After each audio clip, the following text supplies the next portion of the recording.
Collective. Welcome to Intuitive Goddess Tarot 911. I'm Jenny. Happy Saturday. I was called to do a reading today. I've been a little busy and a little preoccupied just with work and stuff and crafts and, fall and all that. So I hope you guys are doing amazing. So today we are going to do a reading from the Beloved Dead deck. So that's where we're going to start. So I've already marked the pages because this is kind of extensive and I didn't want, you guys to be sitting there looking like why I was trying to figure out which pages these are on, because we're going to have to read them together. So the first card is Ancestry. So let's see what that says. So it says, who and what are we? By mass, we are a lot of oxygen, carbon, hydrogen, and nitrogen. Big bags of mostly water, gently incorporated with some proteins, DNA, and then the peace de resistance, the ancestors. Thereby the grace or disgrace of your forebears go you. Your parents, their parents, their parents, and so on, from the known to the dark unknown ancestors nestled in the folds of time immemorial. Happy or sad, these are sacred stories. While it's one thing to inherit green eyes and an aquiline nose, it's quite another to be possessed of an inauthentic and learned way of thinking, feeling, acting, and decision-making. When growing up in order to belong and survive within the family, social group, or culture, and to be loved and accepted, we begin to internalize the tribe's norms. I kept hearing nurture your inner child, so I'm thinking that this really has something to do with that. So let's keep going. Let me see. As a child who requires security, stability, and safety, it makes good sense to adapt who we are and our own innate desires, ideals, and values to please and appease. Yes, inevitably adults, some of these patterns can wreak havoc on our happiness and evolution.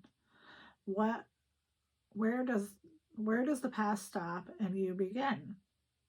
And yet, we also often neglect to connect our strengths and more remarkable survival traits to our ancestors. Did we think we just got them for free? Okay.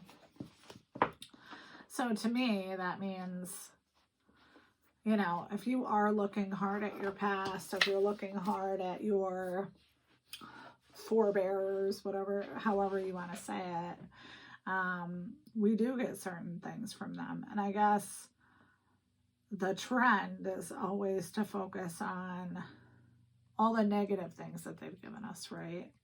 Like bad cholesterol, hypertension, things that have happened in our childhood. Like I grew up in a house that was very strict. Like we weren't allowed to talk during dinner. You know how like most fun families like talk during dinner and you can talk about your day? No, we had to shut up. You had to be quiet. So when I think of raising my children in an environment that I tried to have open, we try to always do better than our forebears. So, but I feel like too, I guess this is saying, don't only look at the bad things that your ancestors have given you. Look at all the things that they've given you. All right. So that's good advice. So let's look at creativity. So it says, if it can be imagined, it's possible. Everyone is innately creative, but not everyone allows themselves to be. Imagination is a gift and a talent and a force that once unleashed frees the mind to looking a life through a soft gaze.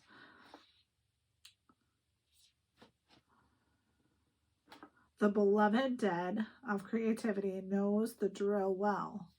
When the imagination takes flight and allows the teacup to waltz with the saucers, you'll be inspired to paint, write, play, sing, compose rapidly, and steps moving forward, furrowing its brow while chirping. Do you really want to do this? What will people say? You call this art? Are people going to laugh at you? And what if you fail or gulp? What if you actually succeed? Can you, we, handle it? Trust me, exclaims the seemingly sensible, logical brain to its creative counterpart. I'm saying this for your own good. Firstly, because it's my job to keep you safe, unoriginal, and normal in the maddening world. And secondly, because I am also the recurring voice from the past, representing all those souls whose creativity was starved because of the lack of opportunity or nourishment. And if your ancestors' dreams could have survived and flourished, why shouldn't yours? This is the question the beloved dead of the creativity has served up to help you answer, because it's the first time on this beautiful and enlightened path. Yeah, YOLO. You only live once, right? So I don't know. I burst with creativity. I often say that if I didn't have to work full time, and I love my job, I do. I'm not, saying otherwise, but I'm saying if I had all the time in the world to create, I'd be a beast. Like, just constantly painting or making different things. Like, I don't know. I really love to create. All right. So the next one is drama. So when drama takes center stage, it validates a theatrical spirit born to tread the boards, galvanizing audiences with stentorian lungs and expertly manipulated emotions. It wants the roar of the crowd, the smell of the grease paint, shouts of bravo, and flowers at the dressing room door, with cards saying, break a leg, old sport.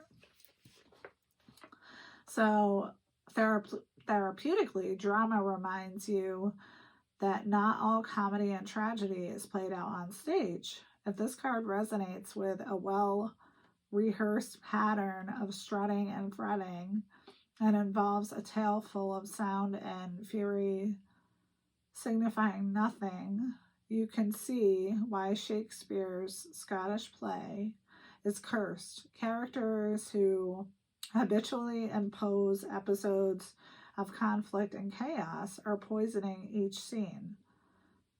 These bad actors can't stop themselves from pulling focus at celebrations, get-togethers, otherwise happy occasions, and embodying their agendas to not only disrupt, but also to entice others into the fray. The whole personal universe revolves around their shaky sense of self. They suck you in like a black hole. That makes so much sense. To me, anyway. They say, not my monkeys, not my circus. Like, you don't want to be sucked into the hole. So let's see what else it says. So it says, depending on the emotional setting of your own upbringing, drama can become normal, insidiously familiar, and even a welcome dynamic.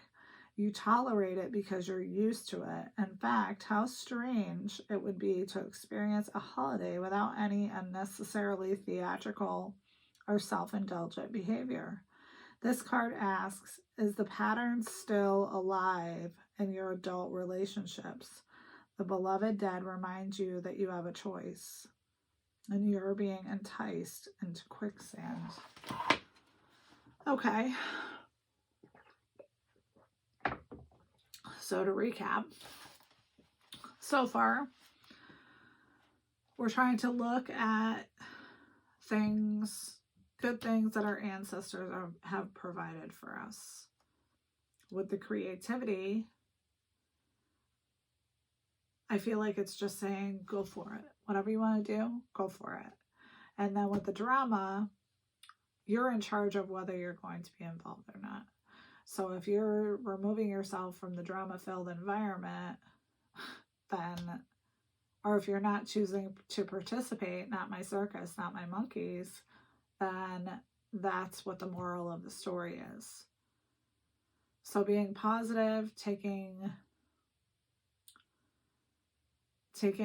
positive attributes from your parents, even if they were fucking terrible, excuse me, and you know, not being afraid to create, and not being afraid to take yourself out of the drama, because you don't have to be involved in the drama. Nobody's saying that in order to live this life that we're in, this privilege that, you know, we have to be ourselves and live our lives. You don't have to make yourself part of the drama. You can totally take yourself out. So let's see what expectations is. So this looks like a long one, so sorry about that. So it says, subjective and objective are at a bistro on a blind date. They've just ordered some raw oysters and are getting to know each other better. Subjective blissfully believes that whatever one thinks and hopes in their heart of hearts will come true. Objective, a just the facts kind of guy, is firmly grounded in reality and goes with the flow. Whatever happens, happens. Subjective is always helping people like a veritable pez pensant, popping out the appropriate wisdom, love, and resources with the silent condition that offers level of support should and will be reciprocated. But moan, subjective, can you believe it? They never do object, interject. Our oysters are here. They both add a splash of mignonette, clink glasses, and merrily down the hatch go the first couple of oysters. These are going to be the best ever, magnificent, thinks subjective. These are sharp shards of shells in my mouth, observes objective. Geez, despite glowing reviews for the bistro, as it turns out, it's a night off for the A crew, and the B crew, for some reason, didn't clean and prep the oysters properly. Subjective's mood has darkened.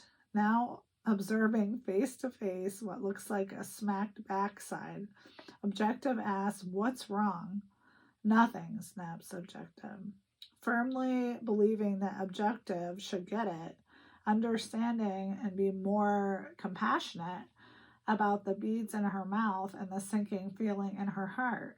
Her evening is now flooding with disappointment and outrage. Clearly, Subjective has expected more from the date than the bivalve mollusks, and the universe, Subjective, deserves more, and thinks, these 2 hours of my life I'll never get back. This is pretty funny. Objective gets the oysters, takes off the bill, and is thankful for the night out away from work. This is a cautionary tale that expectations and blind dates and perception about people, places, things, and events will always manifest as you note it. Expectations reminds us that life is a perpetual state of flux, like a curl in the middle of your forehead. It doesn't always behave the way it's been told. Nobody's perfect. People screw up. Everyone is unique with their own handwriting. By all means, set the goals high for yourself. Sorry, my nose itches. but also ensure that they're realistic. When setting goals, both complete success and total failure are unreasonable expectations. All you have control over is preparation, self-control, discipline, attitude, dedication to give 100% of your ability.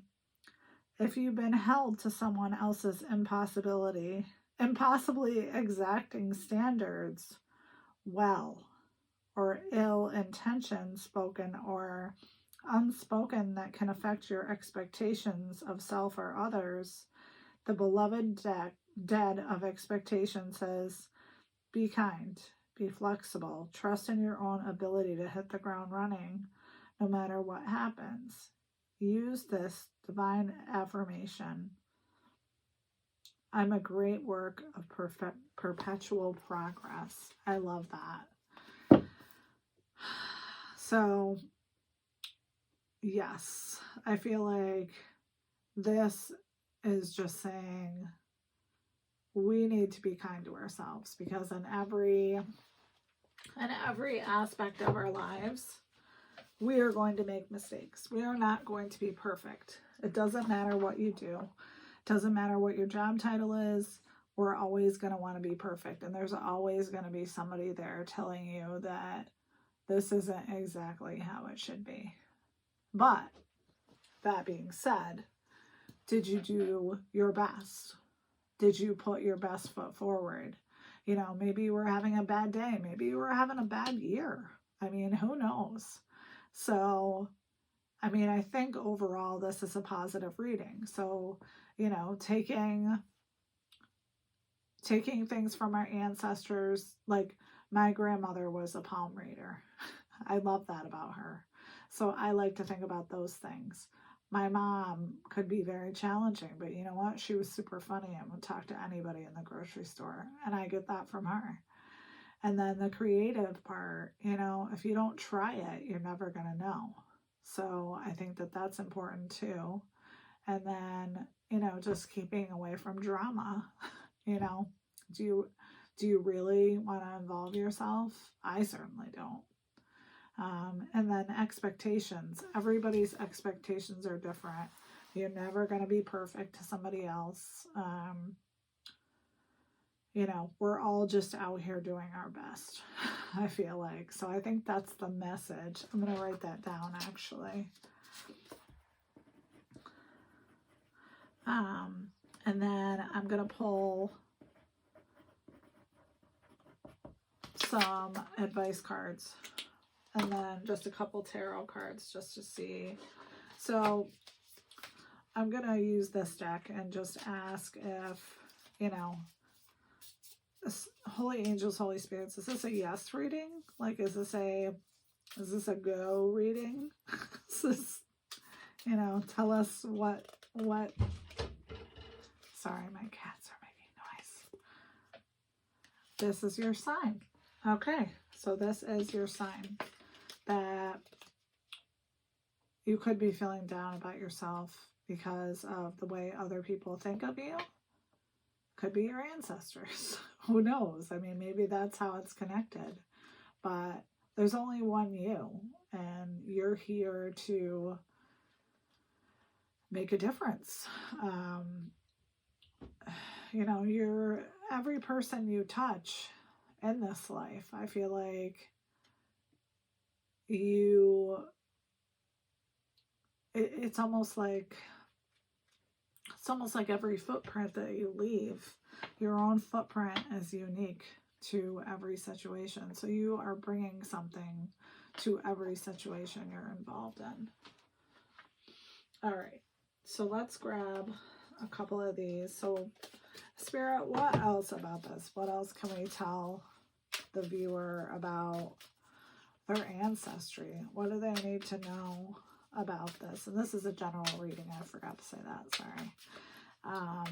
So what does the collective need to know? What else can we tell them about this ancestry card?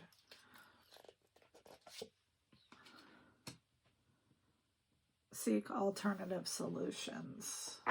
Okay, what about that? The blood trail. Magnificence. We might have to look at that. Okay. We're going to put this up here just so I don't have to worry about it. What about creativity? Secrets. Boundaries.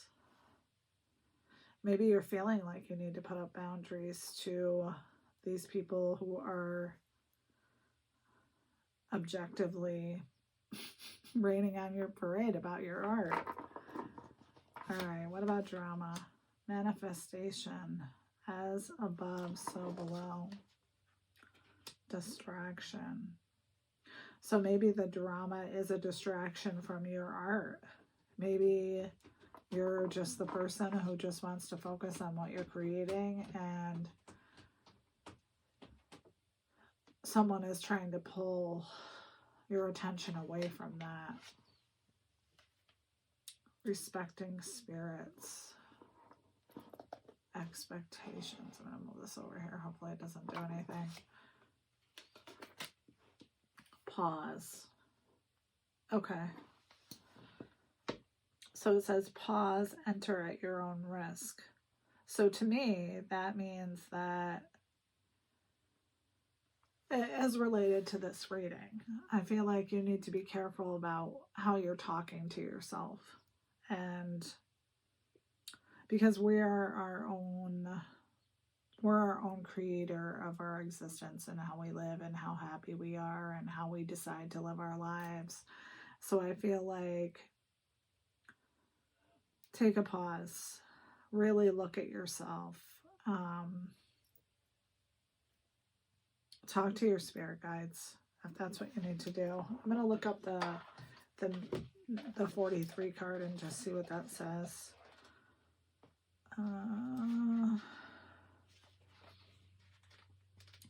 It's an interesting card. Let's just see. So it says pulling this card serves as a hello from your ancestors and an invitation to commune with them more often. If you don't already have one, build an altar in their honor and spend more time at the sacred space in the coming weeks. Notice how you experience more clarity and direction as you spend more time with your ancestors. Wow, I love that. Yeah. I mean, they say the veil is thin right now, right? So, all right. So I like that a lot. And I think everything else is pretty clear. So can you just give me a little more information for the collective spirit on, what's the goal here? I know the goal is for them to not be too hard on themselves, seek guidance from the ancestors, not get pulled into drama, generosity. So maybe you sharing your message with other people, what you've experienced, maybe in regards to creativity, maybe your friends or other people that you know are experiencing people who are, raining on their parade. Anxiety. I feel like that's the drama starter people who are trying to do that. Refresh. Yeah. And I don't know if you can see this, but there's like a bunch of, it looks like ancestors on here. So I would say that is very good. That's a very good place to end this. We'll just get an advice card and just see what kind of advice you need. And then we'll end this. But I appreciate you guys being here. I appreciate you watching the videos, your likes, your shares, your subscribes. I love you guys so much. Vibrational alignment. When you align with the universe, your intuition becomes stronger. Straight up, I'll tell you that. Dream guidance. Dream reveal deep intuitive messages, unlock their meanings. I have visitors from my ancestors in my dreams quite often. intuitive insights. You are receiving powerful intuitive insights. Follow them. All right. Well, I know that was kind of, I don't know, it was a little painful for me just getting through the reading part of it, but I really felt like this message needed to get out. So I hope this was helpful. I hope you guys are doing amazing. I hope you have a wonderful day, and love you so much, and I'll see you soon. Bye.